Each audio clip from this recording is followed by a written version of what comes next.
Backslash Back to School, issue number 3 from Image Comics. So, yeah, it's been a while before we got issue number 3.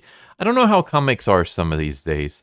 It's like sometimes you get comics that come out once a month, then you get comics that come out, and then like the next one doesn't come out until months later. Anyway, just a super quick recap. This is back like in her first week of hunting down slashers. She goes to this school slash academy, kind of think Xavier School for gifted children. Only here it's all girls, and they're basically trained to hunt monsters, to hunt slashers. And yeah, in the last issue, Cassie joined a little group with Boo and Samantha. And they went to like a video game world where they defeated Frog Boy. And at the end of that, we set up for the next monster, which was Mother. It's like this weird slasher that kidnaps kids and hypnotizes them. Only Mother does not play too big a part in this issue. Instead, we start off talking about Mother and how Mother started her campaign like several months ago. So they believe that's around the time when she died.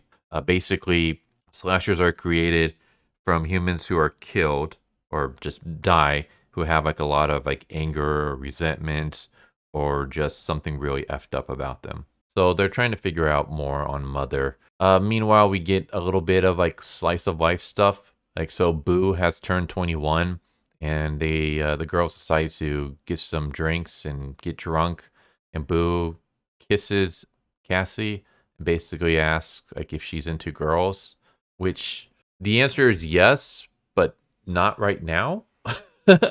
Yeah, I say that because there's an entire arc that deals with Cassie's sexuality and her discovering that she likes girls. Like that's the whole thing in the original run. So I'm hoping they don't have her discover that here, because then that would just be a retcon. Yeah, we just see Cassie blush after Boo kisses her. I'm gonna skip some stuff. We just have like Cassie kind of training. She's kind of ignoring Vlad at the moment. I feel kind of bad for him.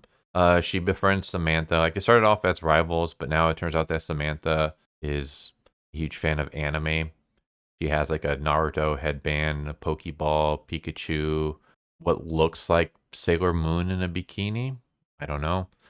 She's watching anime, and I guess that's where she learns her sword abilities. We also get a little bit of like a backstory on Boo and stuff. I'm gonna be skipping a lot of that stuff, not because I don't find it not interesting, but because I don't want to be spoiling everything. I want you to check out the issue for yourself. But basically, the three girls are going to be taking on a case. And the case is going to be Cassie, Boo, and Samantha are going to the strip club where girls have gone in, but they have not come out. So they believe that a slasher is involved. So we get a bunch of like strippers dancing and titties and stuff like that. So yay. And then we get some really just disturbing body horror where they make their way into the backstage area.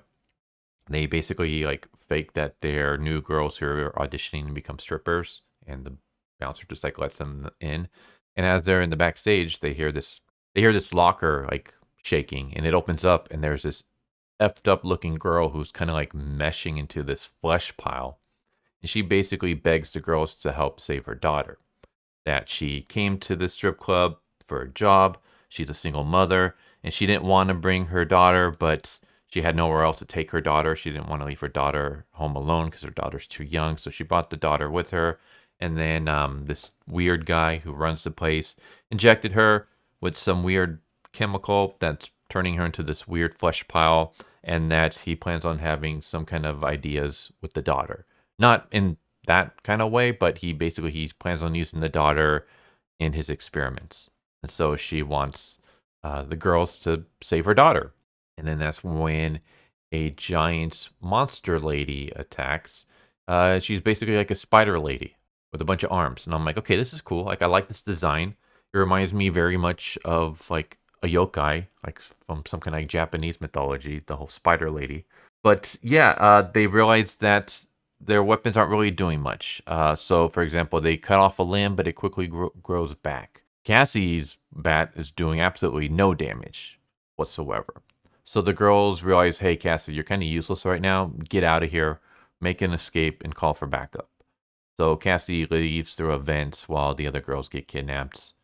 yeah, we get just some creepy, disturbing scenes. This scene right here reminds me very much of Junjo Ito. I don't know why. Not in the style, but just the effed up body horror. It just is something that you would see out of like a Junji Ito manga, which I mean, I'm a huge fan of Junjo Ito, so sweet. But eventually, Cassie runs into the little girl, and she discovers that her friends are kidnapped and tied to this web. And then we see the main slasher dude, and his name is Dante Andromeda. So yeah, we don't really get too much of Dante. Just basically that he's a millionaire. He's a scientist. He was trying to create like regenerative flesh, but everyone thought he was like too weird. Like they thought that his plan was stupid, so they fired him, and then his wife left him because of that. And so I guess now he's doing his experiments on girls, and yeah, he basically wants a lover, and so he decides that his lover is going to be a spider creature. The girls even joke later on that of like all the things that you could create to have sex with, why would you pick a spider? Like if you're gonna go down the bestiality route. I don't know, but yeah, this guy wants to fuck a spider. And then that's when the part of this issue that I really don't like happens. Not just this issue, but the series in general. And that is the fact that the mom that we saw earlier, that was turning into a flesh pile, she merged with the spider. So now we see her topless form appear out of the spider, and she controls the spider, and she kills the scientist, and the day is saved. And this has been my problem with the series. My problem with the series is the fact that these girls, Cassie, Boo, Samantha, they don't do anything. Everything gets resolved without their input. So in the last issue, they go into the video game world where they like discover Frog Boy and stuff like that, and they realize that the developer is the slasher. Basically, he created this video game series. He got tired of the fans constantly nagging on him to create a sequel, and then I guess he offed himself. And when they finally come across him, he's already dead. He has hung himself from the ceiling. So the girls don't do anything. Like it's like, oh, okay, well the big bad villain is dead.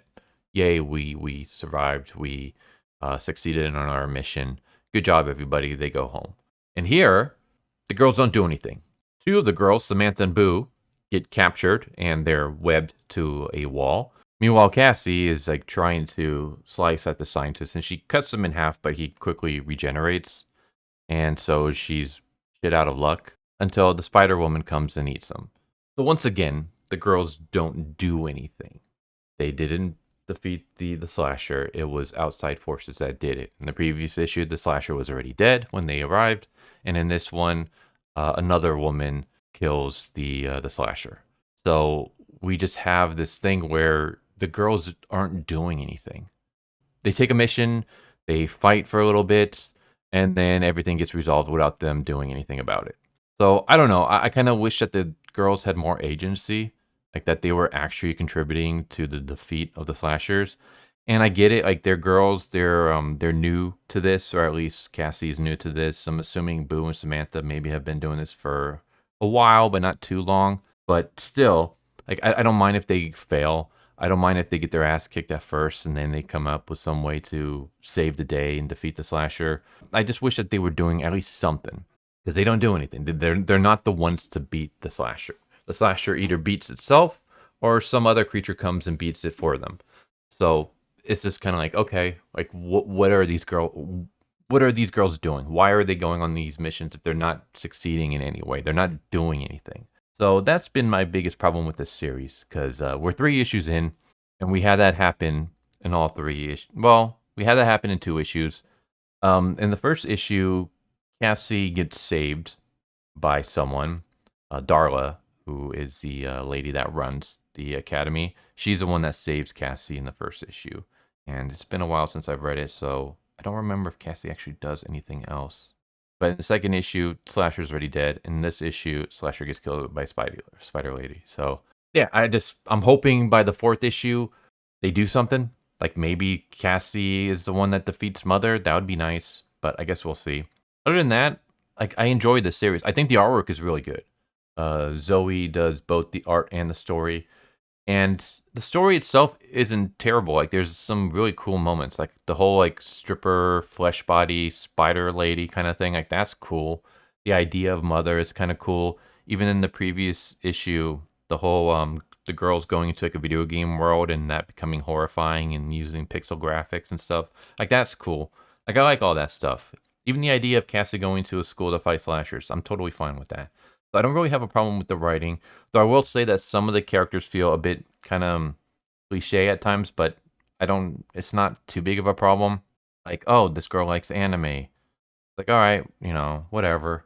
Boo, immediately turning 21, getting drunk, and then trying to hook up with Cassie.